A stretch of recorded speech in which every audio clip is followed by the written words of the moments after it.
just the facts, Larry. 215 total yards, their fewest in a game under Kyle Shanahan. The fifth time that they've been held under 250 yards since Shanahan arrived. 215, though, yesterday. And the Niners are 0-5 in those games. So, you got to do something offensively to have a shot in this league, especially against a defense like that on a day that was built to slow you down with the weather, with some officiating calls, which we're not going to make the focus of this show blown calls, because the Niners are a team that is built to control their own destiny this year. They did not control their own destiny in that game. We got some decisions to talk about, but Larry, it was a terrible offensive afternoon for an offense that hadn't even approached the concept of an even off offensive afternoon at any game that we've seen this year. Like, they were that bad, and a combination of Cleveland being that good was just something they did not overcome. Yeah, I mean, first of all, Kyle Shanahan struggles against this defensive coordinator.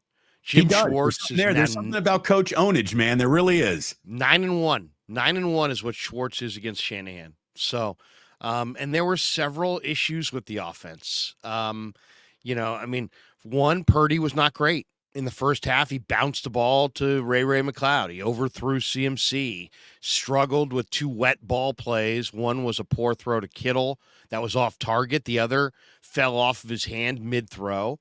And then you go to the second half, Purdy also had three poor passes. He had the tip ball by JOK. He had the ball that was behind Ayuk that was intercepted by Emerson. And then he had a ball that was very late in the game that was almost picked by Newsome. So Purdy struggled, but not nearly as much as people are going to rake him today for. Ayuk and Debo combined for 4 drops. That was a huge part of this. And then go to George Kittle. He was a total non-factor in the passing game. Then you mix in injuries to CMC and Debo and Trent. That was clearly felt. I kind of felt like Kyle Shanahan, it's 20/20 hindsight, but he probably should have run more plays. They were going up against the number 1 passing D. And the Browns are good against the run, but they're great against the pass. And to me, they should have run it a little bit more. And I think they should have used Mason a little bit more. I mean, Mason is a big power back. I think they should have used him more, especially once McCaffrey went down. And then you mix in the 2 angles that nobody will talk about today. It felt like the Niners suffered a little emotional letdown after their victory over Dallas. And then the Browns had what the Bengals are going to have in a few weeks, which is a major rest advantage. They looked fresher, and they looked like the better prepared team. Well, not on that first drive, though. I mean, no, Kyle comes out and he dials up 6 right away again. I mean, to me, Larry, there were a lot of moments that could have been winning moments in this game for the 49ers. And as bad as they were, as tilted as the officiating felt, certainly in the scope of just 2 plays that I know that we're going to talk about today a little bit later on, it was a day where everything that mostly could go wrong went wrong for the 49ers on the road in bad weather against the best defense in football. And they're still lining up for a game-winning kick. Like, as bad as everything was, they still had a chance to win that game. Moody, obviously, 2 crucial misses. It's easy to focus on the final miss, the last kick of the game, as this is where the 49ers lost. But there's all sorts of little moments in that game where the 49ers could really could have taken control. And they didn't do it, Larry. To me, the single biggest play of this game, the single biggest failure of this game for the 49ers was not getting off the field on 4th down. It is 4th and 4 with about 6:52 left to play in the game. And you even got a cutaway shot of Steve Wilks saying, damn it, because he knew that was a big one. That was the biggest play of the game, and the Niners defense didn't get off the field. Yeah. Well, I mean, the Niner defense, struggled without Dre Greenlaw. There's no question. Greenlaw has played at a really, really high level this year. They didn't have him. I thought their tackling against really 2 or 3 different players was really sloppy. They didn't corral Ford. They didn't corral Hunt. They didn't corral the tight end Joku, ex-Niner Marquise Goodwin. The tackling was shoddy. It really was. And that I thought that was a major part of this as well. They didn't tackle that well. The Niner D line on paper should have absolutely dominated the Browns O line on paper, and it just didn't happen. So the Browns were without their Pro Bowl guard Joel Bitonio. The center was dinged up. Neither tackle was playing all that great, and yet the 49ers only got 2 hits on the quarterback all day. Only 2 sacks of the quarterback all day. I mean, it was a day that left a lot of fans scratching their head going, what the hell did I just watch? And it doesn't make sense based on everything I had watched coming into this game from the 49ers to this point. So a disappointing afternoon for sure.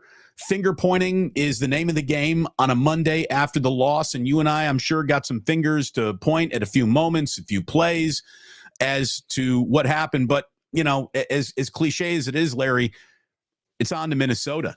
I mean, the goal of this year was not to beat the Cleveland Browns in week 6. The goal of this year is to be a Super Bowl champion. That goal has not been deterred. They haven't even been bounced out of the 1 seed because guess who else lost on the road to a backup quarterback yesterday?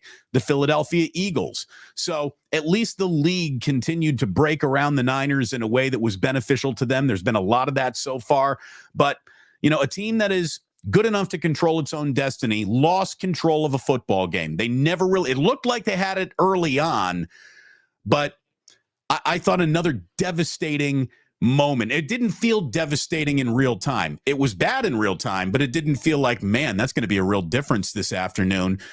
Was right after the Fred Warner interception, they're starting a drive on the Cleveland 26-yard line. Larry, they came away with 0 points from the Cleveland 26. And had it gone 10-0 or 14-0, I think the entire game just feels much differently. And the sadness factory starts to produce, that here we go again, that every single Cleveland Browns fan and player and coach knows all too well. If they're down at home 14-0, I just think the entire game plays out much differently. Yeah, for sure. For sure. To me, it was a combination of factors where you had, you lost some of your key weapons. You're going up against the number 1 defense on the road. They are way more rested than you. You're in an emotional letdown window. You weren't particularly sharp, against them in any phase, really. Your quarterback wasn't sharp. You didn't tackle well. Then you mix in 2 missed kicks. That hurt. Don't forget about the horrendous game-altering penalties. It's not excuses. It's what happened. It's they just kind of ran out of options. I mean, and all this, and they wound up losing by a couple points. So, the Browns. Some people think the Browns are a Super Bowl team. Some people think the Browns are really special. I don't, but they did enough to win the game. Maybe the fully intact Cleveland Browns might have been that. Maybe their cream would have risen to the top of the AFC somehow, some way. The Buffalo Bills last night kind of looked like false prophets. The Jets, obviously, big win yesterday, but they're not going to ever realize their potential with their quarterbacking situation. Deshaun Watson not being able to go, Nick Chubb being hurt, absolutely threw the Cleveland Browns off of their access a little bit. But that's a very good defense, and that defense beat the 49ers up front. Was not a good day for the 49ers offensive line.